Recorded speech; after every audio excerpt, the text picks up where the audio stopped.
తెలంగాణలో పాలక ప్రతిపక్షాలు దేనికవే తగ్గేదేలే అంటున్నాయి. ఓవైపు సీతారామ ప్రాజెక్టు పంపుల ప్రారంభం, మరోవైపు రుణమాఫీ నిధుల విడుదల. ఈ రెండు అంశాల్లో రెండు పార్టీల నేతల మధ్య పేలిన డైనమేట్ ఏంటో ఇప్పుడు చూద్దాం. రైతు బంధు ఎత్తగొట్టి రుణమాఫీ చేసినామని బిల్డప్ ఇచ్చి ఏకకాలంలో రుణమాఫీ అన్నాడు. 15 ఆగస్టు వరకు చేయకపోతే లక్ష్మీ నరసింహస్వామి మీద అన్నాడు. ఇలా 15 ఆగస్టేనా అయిందా మరి రుణమాఫీ? మరి ఇప్పుడు ఆ దేవుళ్ళ సంగతి ఏంది? వాళ్ళెంత బాధపడాలి?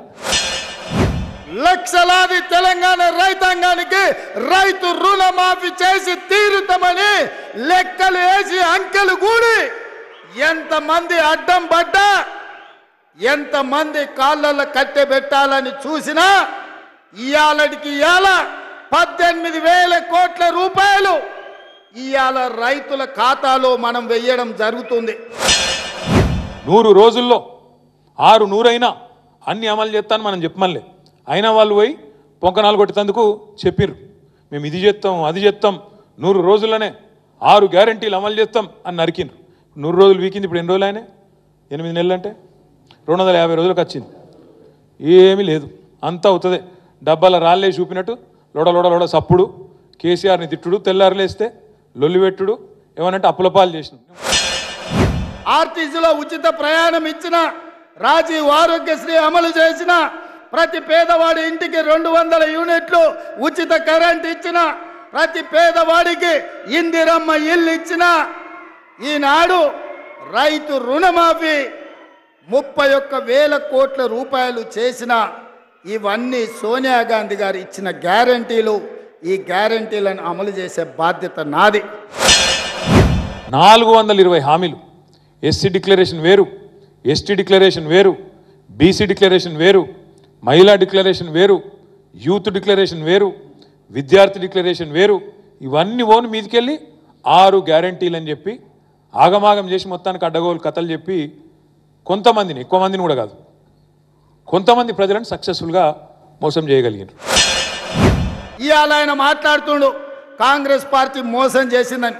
అసెంబ్లీ ఎన్నికల్లో 39 సీట్లు ఇస్తే పార్లమెంటుకు వచ్చే వరకల్లా గుండు 0 ఇచ్చిండ్రు.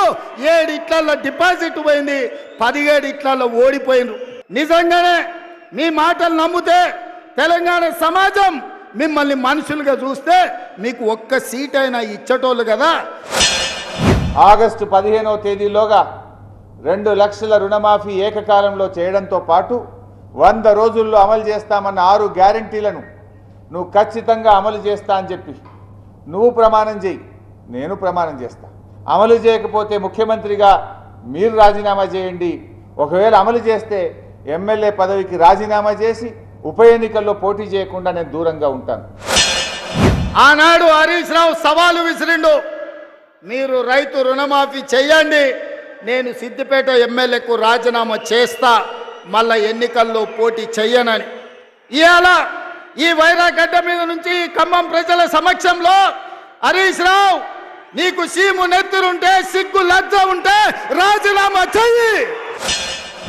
తెలంగాణలో 3.5 క్యూసెక్కుల నీళ్ళ నిల్వ చేసే ఒక కొత్త చెరువును కట్టినరా? చూపిస్తారా? నిలబడతారా? చర్చకు వస్తారా? దమ్ముందా? ఉత్తమ్ కుమార్ రెడ్డి వస్తాడా? బట్టి విక్రమార్క వస్తాడా? లేదా ముఖ్యమంత్రి వస్తాడా? చేద్దామా చర్చ? అదే మహబూబ్నగర్లో చేద్దామా, ఖమ్మంలో చేద్దామా, వరంగల్లో చేద్దామా, ఆదిలాబాద్లో చేద్దామా, నల్గొండలో చేద్దామా? ఎస్, మేము సిద్ధమే. ఈ రాష్ట్రంలో మేము ఏ ప్రాజెక్టులు కట్టాం, లక్షలాది ఎకరాలకు మేము ఎక్కడ నీళ్లు ఇచ్చాం, ఏ ప్రాజెక్టులు మొదలు పెట్టామో, ఏ ప్రాజెక్టు అతి తక్కువ ధరతో నీళ్ళు ఇవ్వటం కోసం ప్రయత్నం చేసామో చెప్పడానికి నేను, మా ఉత్తమ్ కుమార్ రెడ్డి గారు సిద్ధమే. ఈ సభాముఖంగా అడుగుతా ఉన్నాం, మీరు ఎక్కడికి వస్తారో చెప్పండి, ప్రాజెక్టుల సమాచారం మొత్తం తీసుకొని మేము వచ్చి మీతో చర్చించడానికి సిద్ధంగా ఉన్నాం. 10 ఏళ్ళు మీరు చేయలేని పనిని 6 నెలల్లో మేము పూర్తి చేస్తే అభినందించకపోయారు.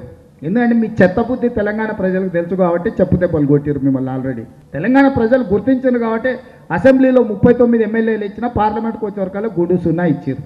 ఖమ్మం జిల్లాలో 2 నాకు తెలిసి డిపాజిట్ పోయింది ఎంపీలలో, అంతేనా?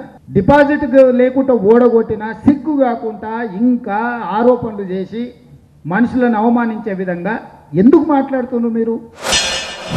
కేసీఆర్ కంప్లీట్ చేసిన ప్రాజెక్టు సీతారామ ప్రాజెక్టు ఆ సీతారామ ప్రాజెక్టును 10 లక్షల ఎకరాలకు నీళ్ళు ఇచ్చే ప్రాజెక్టుకు ఇలా ఈయన పోయి రిబ్బన్ కటింగ్ చేసి ఈయననే చేసిన అని చెప్పుకుంటాడు. ఈ పిఆర్ స్టంట్లతోని ఈ డ్రామాలతోని ప్రజలను ఎక్కువ రోజులు పిచ్చోళ్ళని చేయలేరు, కన్ఫ్యూజ్ చేయలేరు.